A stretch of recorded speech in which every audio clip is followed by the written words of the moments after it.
Hello students, हमारी इस online class में एक बार फिर से आपका स्वागत है।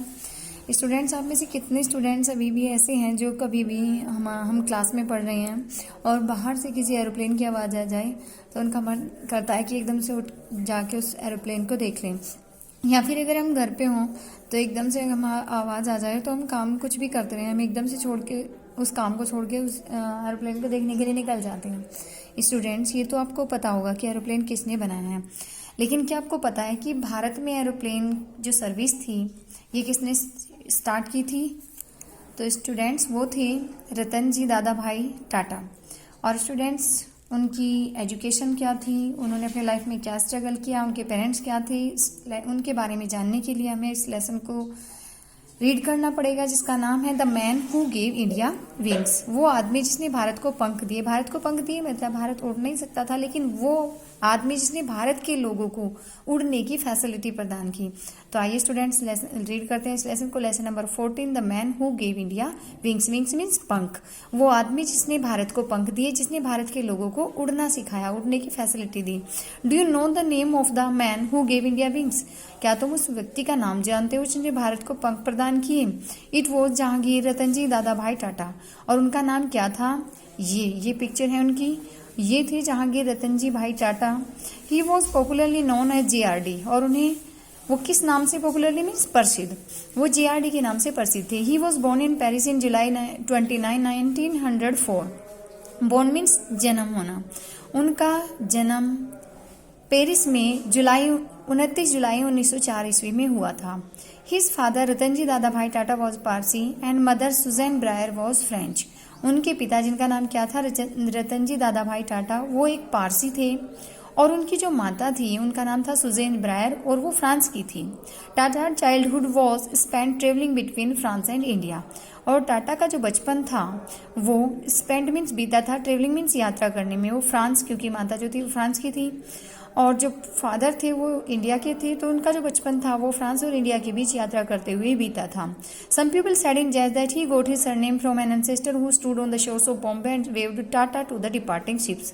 Some people, कुछ लोग, jest मीन्स मजाक, कुछ लोग मजाक में ऐसा बोलते हैं कि उन्हें जो अपना सरनेम था, उन्हें जो उनका सरनेम है वो क्या है, टाटा, तो उन्हें कैसे मिला था? In an ancestor. Ancestor means पूर्वज। एक ऐसे पूर्वज से मिला था। हु स्टूड मीन्स खड़ा रहता था। शोर्स मीन्स किनारों पर। एक ऐसे पूर्वज से मिला था जो बॉम्बे के किनारे पर खड़ा रहता था, समुद्री किनारे पर। एंड वेव्ड, और बोलता, वेव मीन्स हाथ हिलाकर बोलना। और डिपार्टिंग मीन्स विदा होते, शिप्स मीन्स जहाजों को। और जो विदा होते हुए जहाजों को टाटा करता रहता था, बम्बई के समुद्री किनारों पर खड़ा रहता था। उन्हें अपना सरनेम कहाँ से मिला था, उपनाम कहाँ से मिला था? उनके एक पूर्वज थे जो बम्बई के समुद्री किनारों पर खड़े रहते थे और वो जो जहाज जाते रहते थे उन्हें हाथ हिलाकर टाटा बोलता रहता था। In 1924 at the age of 20 as a French citizen he was recruited into the French army.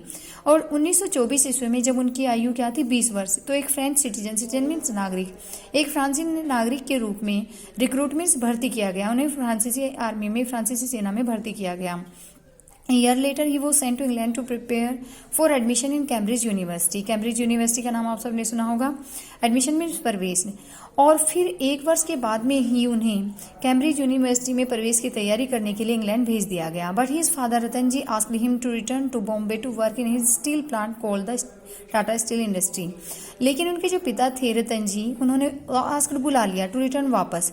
लेकिन उनके पिताजी रतन जी ने उन्हें बम्बई वापस बुला लिया कि वे अपने स्टील प्लांट में काम करें। और उस स्टील प्लांट का नाम क्या था? Tata steel industry. His father did not consider a college degree necessary to succeed in life. Necessary means आवश्यक, सक्सीड मीन्स सफल होने के लिए। उनके पिताजी जीवन में सफल होने के लिए एक कॉलेज की डिग्री को आवश्यक नहीं मानते थे। A year later Ratan ji died. एक वर्ष के बाद ही रतन जी की मृत्यु हो गई। His eldest son and here Jahangir inherited the dictatorship of the Tata Sons and Board। और एक ही वर्ष के बाद रतन जी की मृत्यु हो गई और उनके सबसे बड़े पुत्र कौन थे? जहांगीर। और वही हियर मीन्स उत्तराधिकारी। उनके सबसे बड़े पुत्र और उत्तराधिकारी जहांगीर को ही इनहेरिटेड मीन्स विरासत में मिलना, डिक्टेटर्स मीन्स अध्यक्षता। टाटा सन्स और बोर्ड्स नाम से जो उनकी संस्था थी, जो उनका बिजनेस था, उसकी अध्यक्षता विरासत में जहांगीर को ही मिल गई।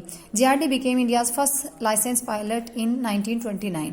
और जो जेआरडी थे वो 1929 में भारत के पहले ऐसे व्यक्ति जिनके पास लाइसेंस था, लाइसेंसधारी पायलट बन गए।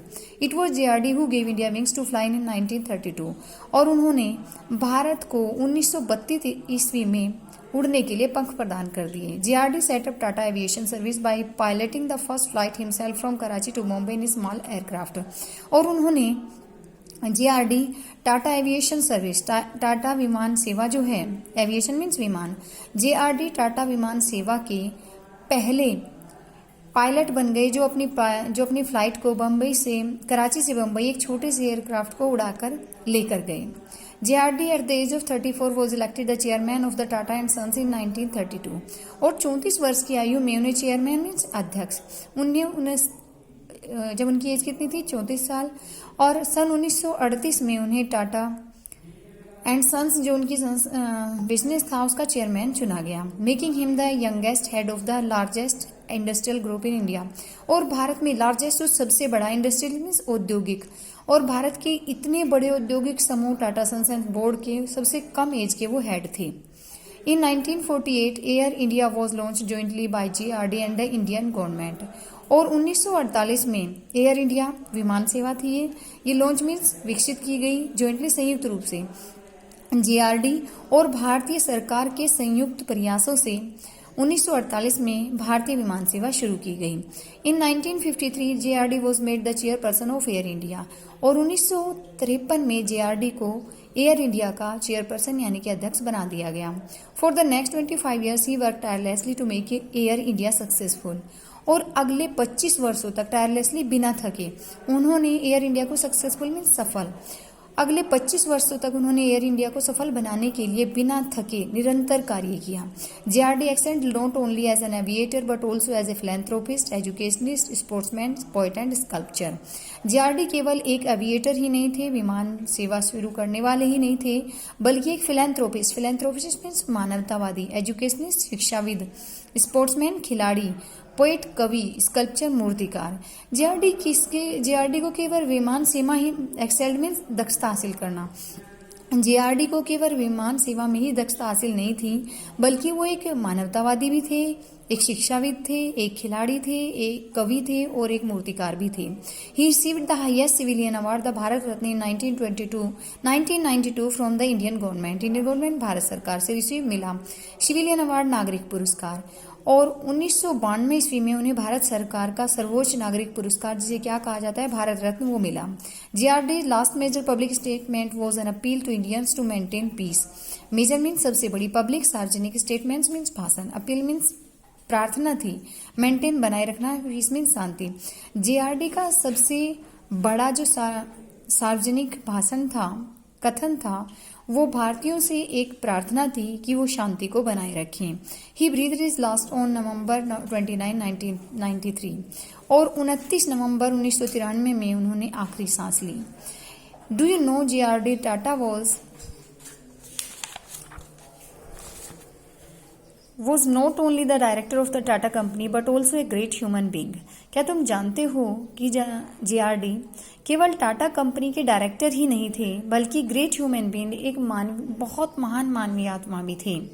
He made sure that 75% of the company profit was spent on looking after the workers and those in need। He made sure, उन्होंने पूरा निश्चित कर लिया था, पक्का विश्वास कर लिया था कि जो उनकी कंपनी के प्रॉफिट मीन्स लाभ, कंपनी के लाभ का 75% स्पेंड खर्च करेंगे लुकिंग आफ्टर, देखभाल करने में वर्कर्स कर्मचारियों की, और दोज इन नीड, उन लोगों की जिन्हें जरूरत है। उन्हें ये पूरा मन बना रखा था, उन्होंने पूरा निश्चित कर लिया था कि उनकी कंपनी के लाभ का 75% वो उन वर्करों की, उन कर्मचारियों की और वो लोग जो जरूरतमंद हैं उनकी देखभाल करने में ही खर्च करेंगे। When you work as if everything depends on you। When you pray as if everything depends on God। JRD Tata. JRD Tata ने एक स्पीच दी थी, एक कथन कहा था, एक बात कही थी कि when you work, जब तुम काम करते हो, work is everything depends on you, तो ये सोचकर काम करो जैसे कि प्रत्येक चीज सिर्फ तुम्हारे ऊपर ही निर्भर है, प्रत्येक काम तुम्हारे ऊपर निर्भर है। When you pray, लेकिन जब तुम प्रार्थना करते हो, pray is as if everything depends on God, लेकिन जब तुम ईश्वर से प्रार्थना करते हो तो ये सोचकर प्रार्थना करो कि सब कुछ भगवान के ऊपर ही निर्भर है। यानी उन्होंने कहा था कि सिर्फ कर्म करते रहो और बाकी सब भगवान के ऊपर छोड़ दो। तो स्टूडेंट्स, आई थिंक आपको ये लेसन समझ में आ गया होगा। इस लेसन की समरी समझ में आ गई होगी। जहांगीर रतन जी भाई टाटा के बारे में आपको सब कुछ पता चल गया होगा। तो स्टूडेंट्स, आप इस लेसन को बार बार रीडिंग करें, इसे लर्न करें और मिलते हैं स्टूडेंट्स अपने नेक्स्ट वीडियो में। Till then, okay, bye.